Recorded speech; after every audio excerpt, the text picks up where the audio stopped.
Well, there were shocks all around the world this week. An FA Cup to remember for many, twists of fate in MLS's rivalry week, and late drama upcoming in the Serie A title race. What's up, everyone? We're here for another episode of A Soccer Fan Walks Into a Bar. Dave here with our lovely co-host to follow with so much to talk about, so let's get to it. Well, Aaron, welcome back for another episode. How you been? Been good. Good. Just for those of you that don't know, it does get a little hot in here. So if you see sweat pouring down from Aaron or I or Diego later in the show, despite the cool weather this week, only 67 degrees, it's warm.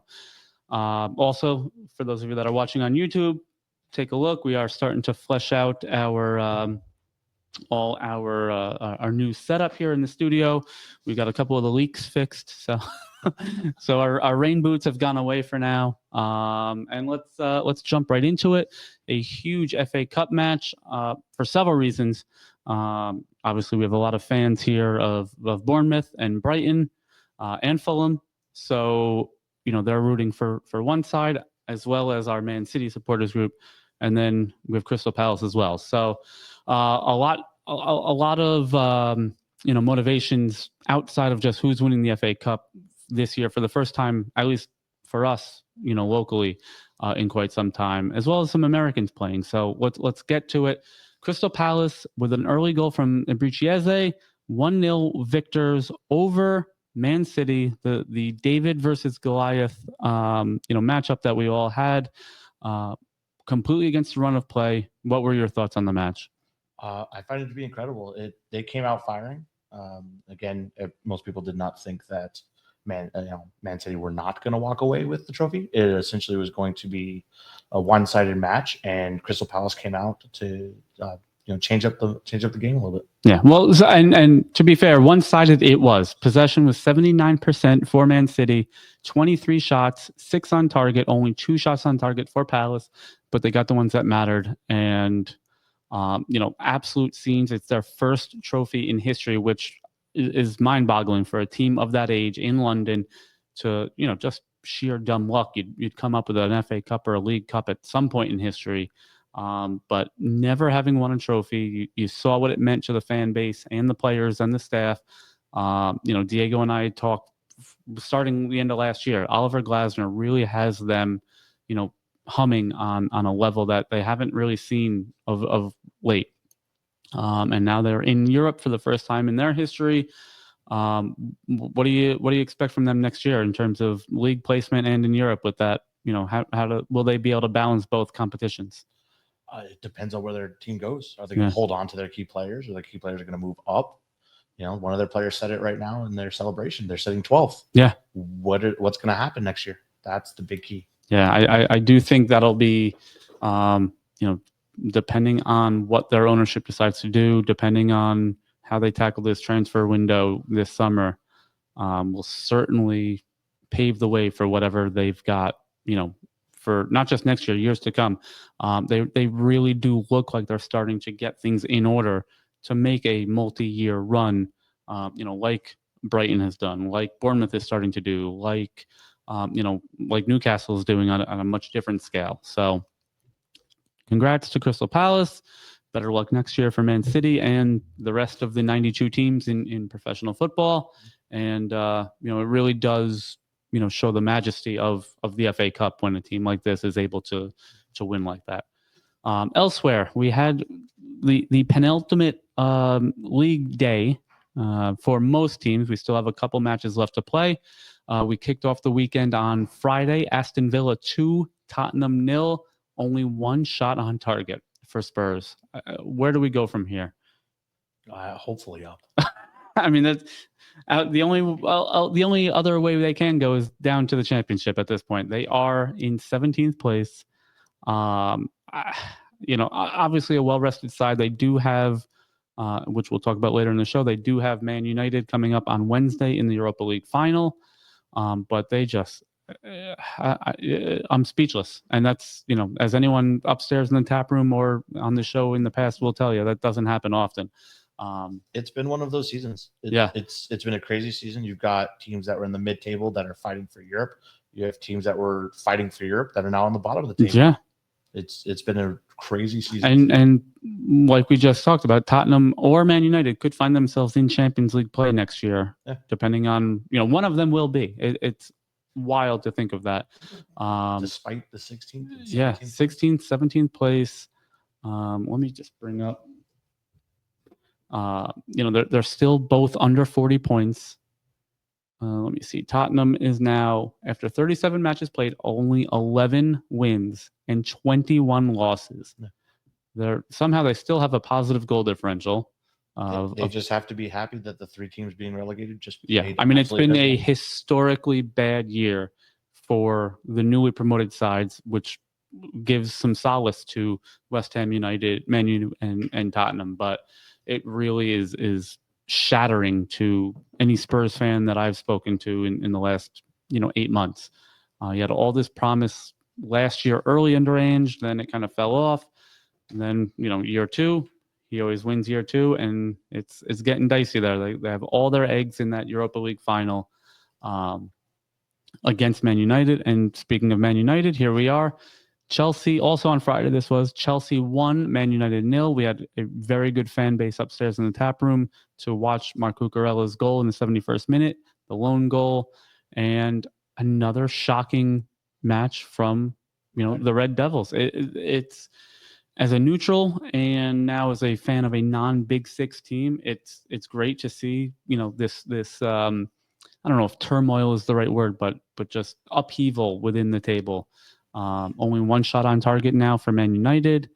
It really was shocking to see that display. It did get pretty dicey in the end for Chelsea. They were clinging on to that goal, but it's wild. Again, I know I keep saying the same superlatives over and over, but there's no words left to see what Tottenham and Man United have fallen to this year. And United is probably going to have struggles in the future because they're looking to build a new stadium. Yeah. They're going to have financial struggles. Right.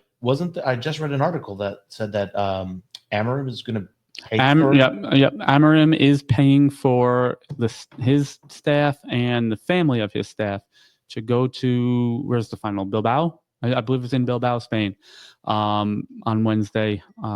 Jim Ratcliffe and co did kind of nix any of that.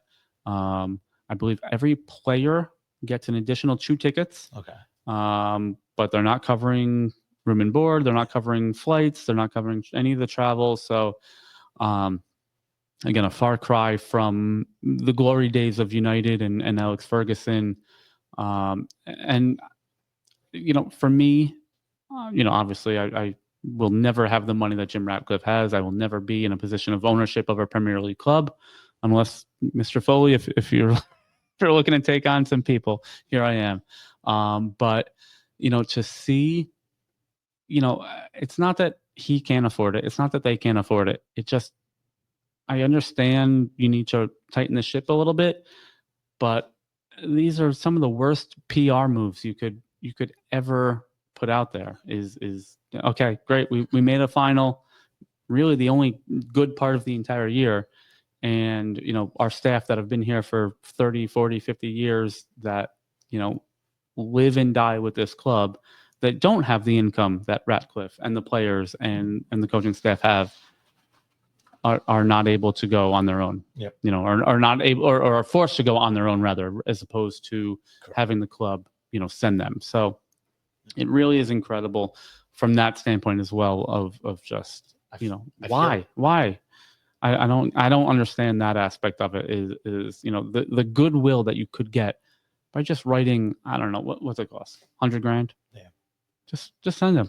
Yep. Take it out of Onana's check because he's a fraud between the sticks there. But it really has been like mind-boggling that Ratcliffe is choosing these options for how to run the club into the new era of a new stadium, of these new transfers. I feel like they're going to have to weigh on their academy.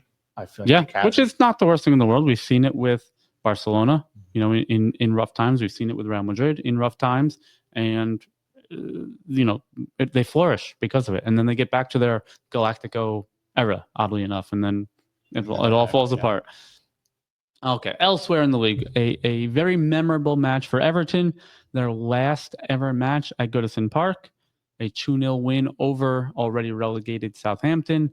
You saw tons of former players in the stands. Rooney was there. I believe Gareth Southgate was there. Our American circles will know Adrian Heath, who managed in the MLS for a number of years, was there. So they took it pretty handily. 2-0 goals on either side of the half from Ndiaye. And just to go out on that was very nice. Moyes has been really putting together quite a good year after taking over from Sean Dyche. Did you see any of the aftermath? It was a really cool thing to see. The celebrations were amazing. Yeah, and the fans. I'm sure the fans are also going to be happy to get away from their neighbors. Right. Well, they're not moving too far away, but Yeah. And let it be known, I don't know if they're planning on any kind of reductions in stadium capacity or anything like that, but Everton women will still be playing at Goodison Park. They did make that announcement this week. So, good to see that the women, are not being brushed aside. They still have a stadium to play in. I don't know what their attendance figures are normally. So I don't know if they'll fill Goodison Park on a regular basis, but again, good to know that they have their own stadium now. Probably one of the few in England and in Europe to have their own proper stadium, as old as of a stadium as it is. Now was the stadium with the most top flight matches hosted in English history. So, more than Highbury, more than Old Trafford, more than trying to think of some of the other historic old stadiums. But it's also a wave of things to come as we're now at the Emirates Stadium in London.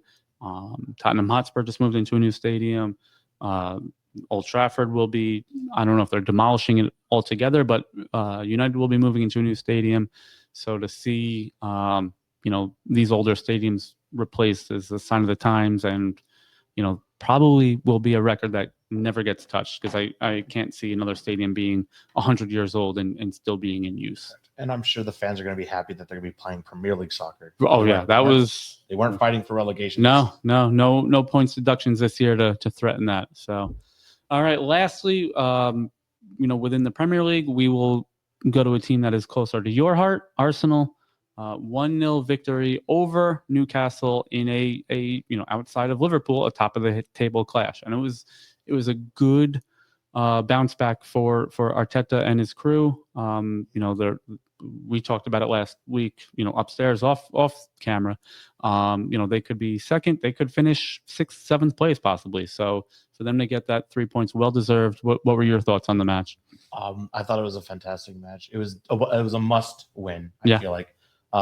I feel like in the last 2 games, Odegaard might have snapped out of whatever funk he's been in. For sure. And I feel like Rice has finally taken off.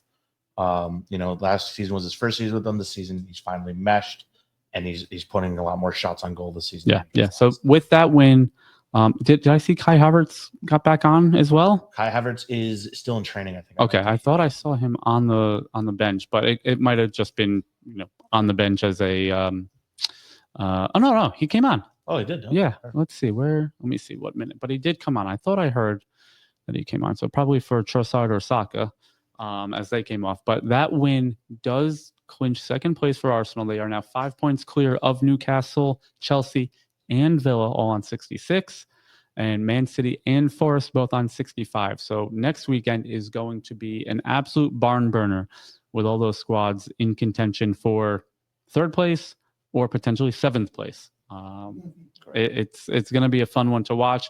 For those of you that don't know, all 10 matches, I'm doing the math in my head, never do math live. All 10 matches will be at 11 a.m. on Sunday. So everyone plays at the same time. Nobody knows, what the other results are. I assume they will be getting fed information from, walkie-talkies and iPads and from the coaching staff onto the field. But what's, because this comes up every year, whether it's MLS decision day, whether it's the final league phase match in Champions League, whether it's the final day of the table. Would you as a player want to know what's going on elsewhere, or do you want to just stay locked in your game? I want to zone in. I don't want anybody telling me anything right. different, because you never know. You tell somebody something halfway through the game, their minds and the zone that they're in will change. Yeah. It's a very, and it happened with Berhalter in the Nations League. Was it Nations League? No, not Nations League. Yeah, no, was it it was the Nations League match that we were all watching upstairs that we were disgusted by. I've tried to block that out of my memory. So, all right. So here we are. Like I just said, we have Newcastle, Chelsea, Villa, Man City, and Forest all on either 66 or 65 points. Man City obviously still has a match to play. They play tomorrow against our Bournemouth. So that might change things a little bit. But all those teams within a point of one another. And then right behind them with Brighton's newly minted win that we just watched upstairs, Brighton's on 58, Brentford and on 55, Fulham on 54, and Bournemouth on 53. So now, as it stands, if Chelsea, which is in the realm of possibility, drop points and everyone else behind them picks up points, Chelsea finish 7th and win Conference League, 8th place is still going to be in Europe. So for those of us of Brentford, Fulham, Bournemouth, and Brighton that were disappointed with Crystal Palace winning the FA Cup, there is still hope, folks. It's going to be a very interesting Sunday, and I hope you guys watch it here with us. On that note, we will be right back with some other European coverage, as well as Hudson River Derby Day on 100 Miles to Home, with Diego back in with us. So stay tuned. Don't go anywhere.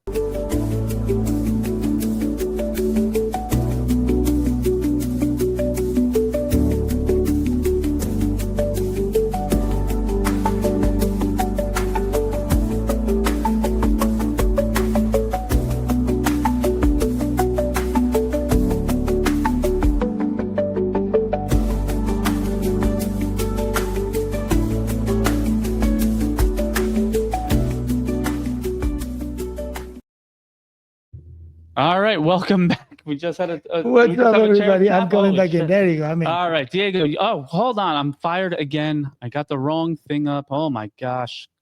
Get rid of this guy. Here we go. All right, slide in closer to me so you're in frame a little bit. Let's go. Hello, everybody. It's good to see you all. Welcome, Diego. How was your week going? It was good.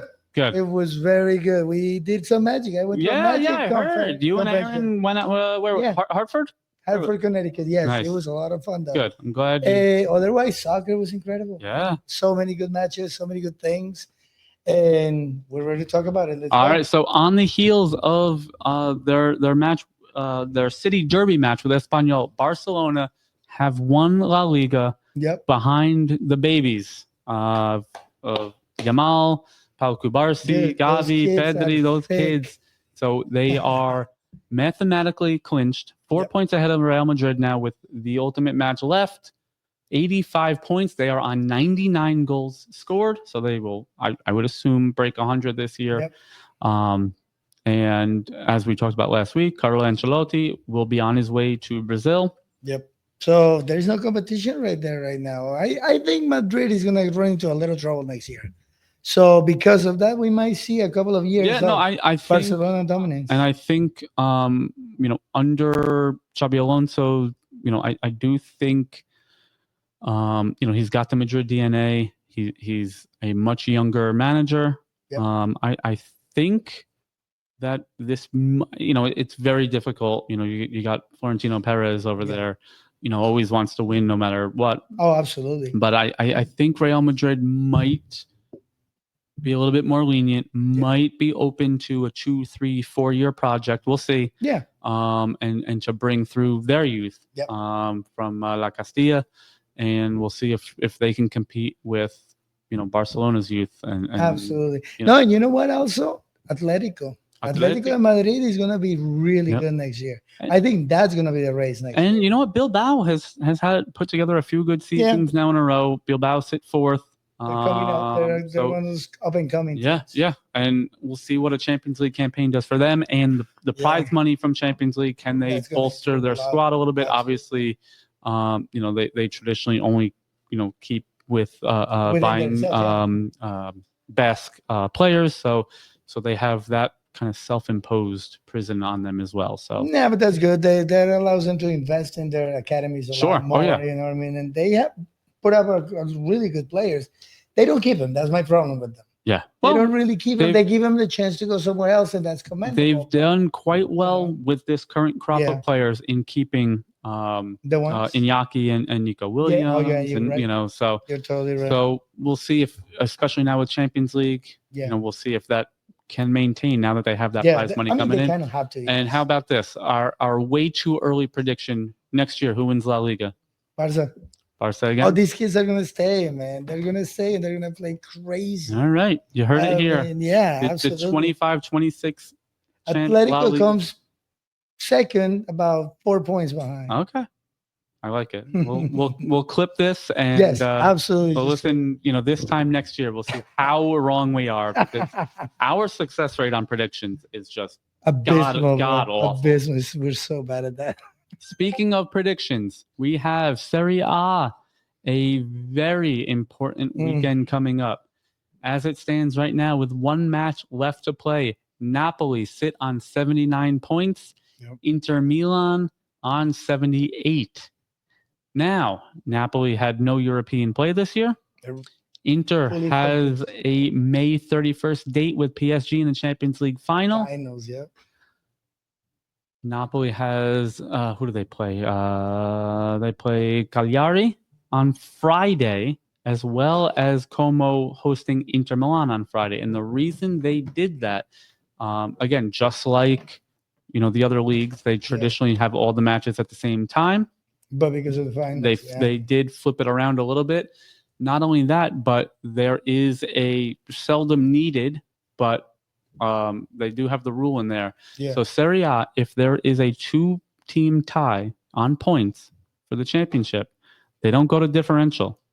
2 champions. They go to a playoff. Oh, even better. So oh no, yeah, I remember. I saw that in the 80s or 90s. so I'm here for it. Nothing would make me happier than a playoff than match. a Napoli loss and an Inter draw that would put them both on 79.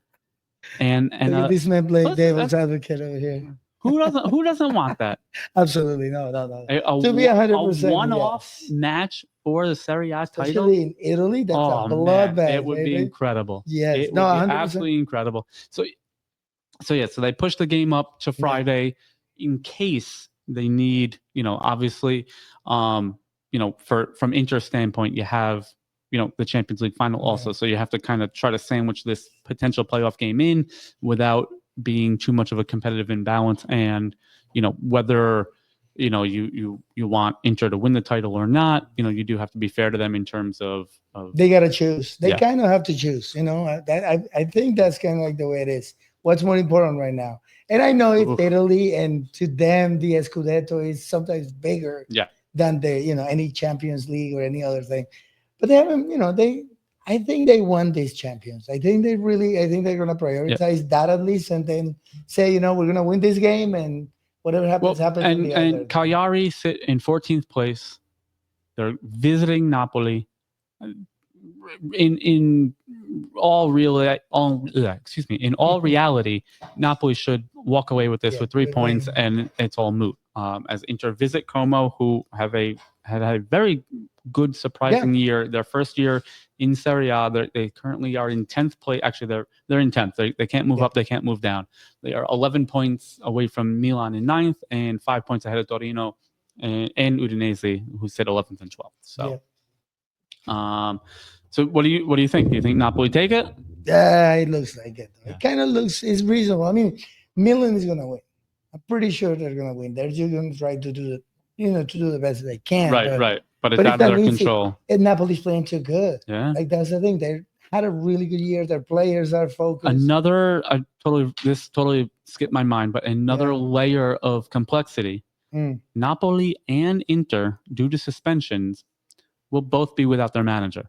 So Antonio Conte and Simone Inzaghi will be away. And they are among 5 Serie A managers that are suspended for the final match. Jesus. So a quarter of the league is suspended. coachless for the final. Listen, leave it to the players. That's pure and simple, no? So That's the best. I believe soccer it's right Napoli, Inter, AC Milan, who, the rumors abound that he's going to get fired anyway, so he might Don't be matter. suspended for his last official match. I believe Parma's manager, Jeez. and I don't recall the fifth, but yeah, That's nonsense. But no, you know what? That's part for the course for Italy. that's exactly what I'm That saying. literally is part for the We don't course. skip a beat here at Serie A, just whatever. Show must go on, man, until the fat lady sings. So you think Napoli take it? Yes? Yeah. Okay. I think so. Again, way too early predictions. How about for next year? No, yeah. I mean, Inter is good. AC is coming up. Yeah. Napoli is gonna be the dark horse again. See what they come up with next year, because they're gonna sell. But again, money's coming in. So all these factors nowadays, that all these teams that didn't have those opportunities last year are gonna have them in the No, I know. So, I have my eye changes. I have my eye a little bit on Juve, but if they don't get into Champions League, I think they're for a world of hurt. I think they're gonna have to sell off some more players again. Yep. It's a very, that 4th to 5th place in Italy is a huge difference in terms of what it does for your budget. Absolutely. So to be honest, I mean, I think if I were to just open my mouth right now so they can clip me, Inter. I'll say Inter's got the best chance. They're stable. They're the most stable ones out of all the potentials. All right, moving across the pond, back home to the U.S., MLS Rivalry Week. We had some crazy matches. Maybe most of there's so many that are here that I'm like, oh, I can't believe these results. But that's why it's Rivalry Week. Exactly. So let's just gloss over some of what we had. You had, where am I here? So in the Canadian Classique, Toronto at Montreal. Toronto 6-1 win. Jeez. Then we'll get to the one that most of our viewership cares about. New York City hosting New York Red Bulls at Citi Field in Queens. Red Bull coming off a 7-0 victory over defending champion LA Galaxy. NYCFC has been kind of rudderless the last week and a half, 2 weeks. Yep. They lost to 2nd Division Pittsburgh in the Open Cup. They can't get anything done. No, exactly. And look what happened. The maestro is back. Alonso Martinez in the 13th minute. Maxi Morales, all 39 years of him. I'm pretty sure he's 39. Yep. A goal in the 50th minute. So 2 of NYCFC's 3 shots on target resulted in goals. And they took a page out of Red Bull's book. They conceded 65% of the possession to Red Bulls. Only conceded 1 shot on target. Like we always say. And they came away with a 2-0 victory. Dude, I mean, so that's the thing. Rudderless. If you don't know where you're going, you just start throwing shit at the wall and see if it sticks. And this time, it happened this time. Real nice. So with that victory, NYCFC now moves above Red Bull in the table. They are in 7th place, 21 points. Red Bull just out of the playoff spots, but we're just shy of halfway through the season. They're on 18 points. But that's what rivalry. Yeah, it's a tough one. That's Rivalry Week right there for you. You know what I mean? It doesn't matter. It doesn't matter what kind of shape are you in as a team or anything else. It's your city pride at that point, pretty much. So that gives you that extra incentive. Is it going to stick? I honestly don't think so, though. I'm not going to. I don't think so either. But they need a lot more work to get steady. But that's a good victory. It's very gratifying for the fans and all that. Speaking of a lot more work to get steady, Inter Miami on rival. See, I'm screwing it up too now. I'm sorry, buddy. On Rivalry Week, hosting Orlando City, and at home they lose 3-0, and the Super Team is failing right now. Yeah, they were knocked out of the Continental Cup. They do have the Club World Cup coming up this summer. Gift. Yeah. So what do we think? Is it just coasting and try to get into the playoffs and then I think so. Snap the fingers and too many external Barcelona West is back. Exactly. Basically, that's what's going to happen. They got too many things going on right now. They're it's not even on the field. It's off the field stuff that's happening to them, and that's just creating a lot of mayhem in the team. But yeah, all they gotta do is coast through the top 8. They just gotta make it as an 8 seed, and they should be fine. So right now they currently sit in 6th place with a game at hand. So there you go. They're good. Among all the teams above them. Yep. So and honestly, it's pretty tight right now. Philadelphia is in first on 14 with 14 matches played on 29 points. Miami are on 22. Yeah. And NYCFC right behind them on 21. So yeah, no, and I've been again, like I keep telling you, thank you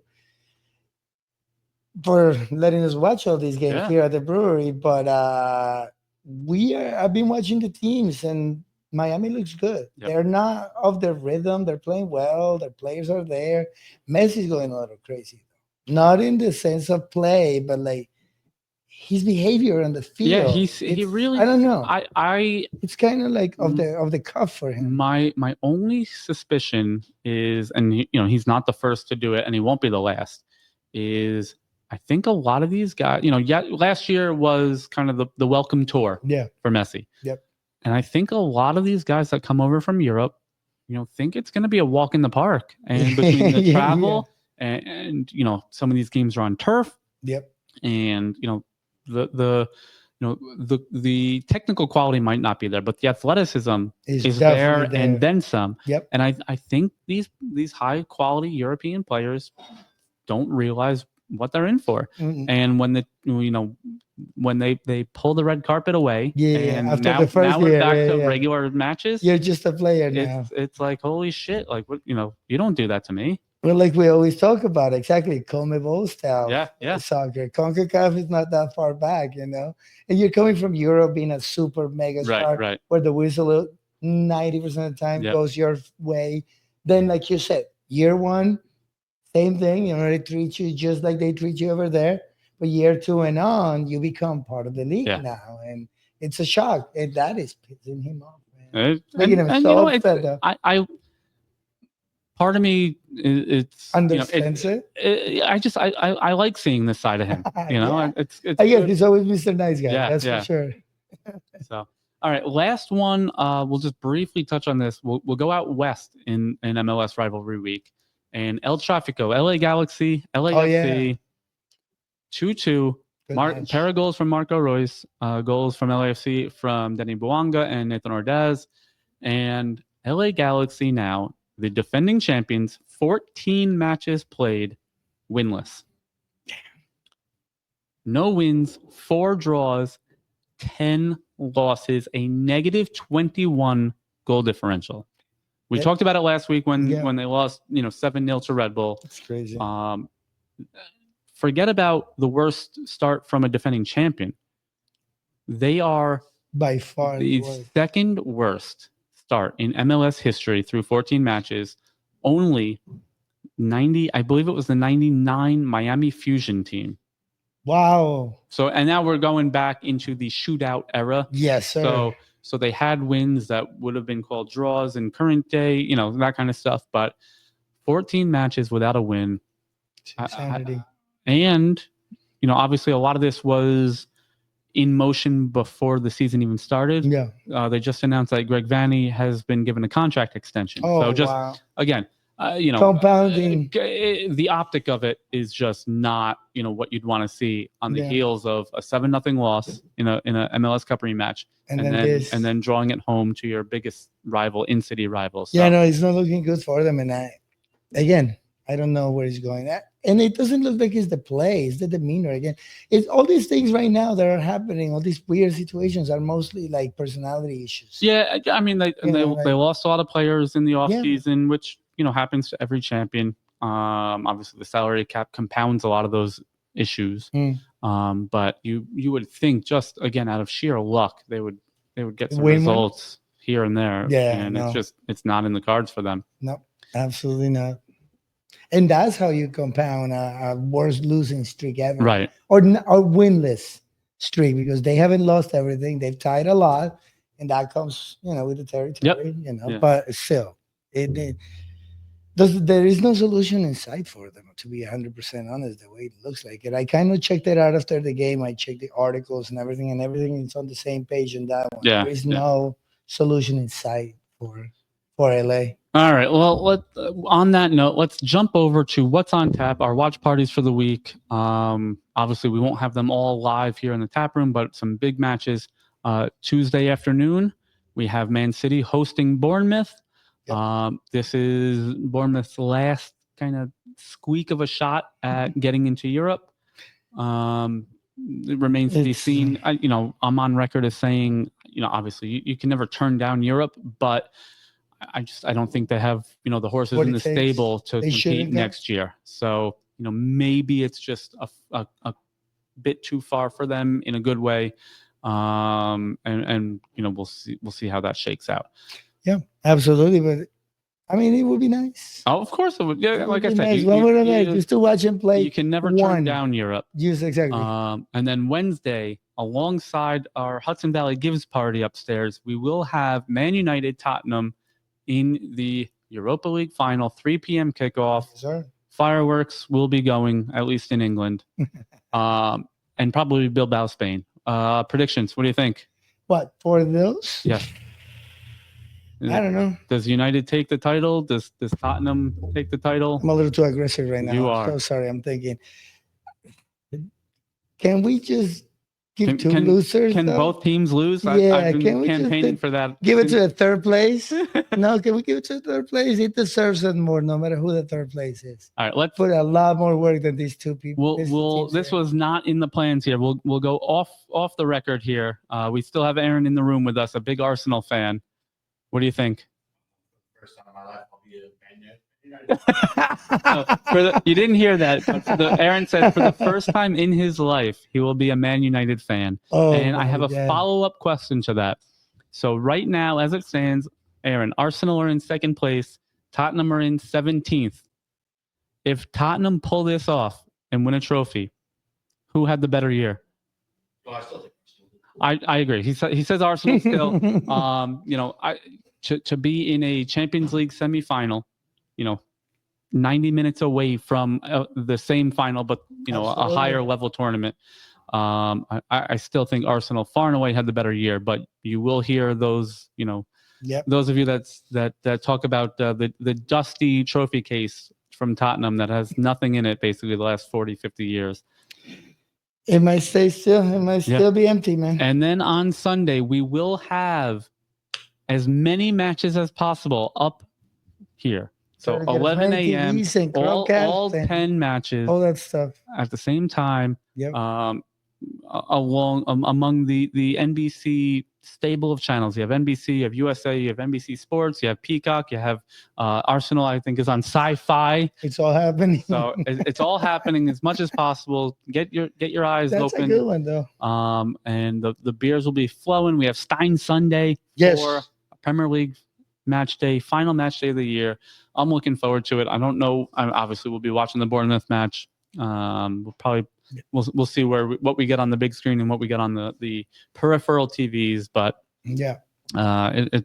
it's always a fun day for us here in the tap room to have all these things going on at once and different kinds of fans, because you get people that are watching multiple games to see how just walking around the tap room. You get the walkers.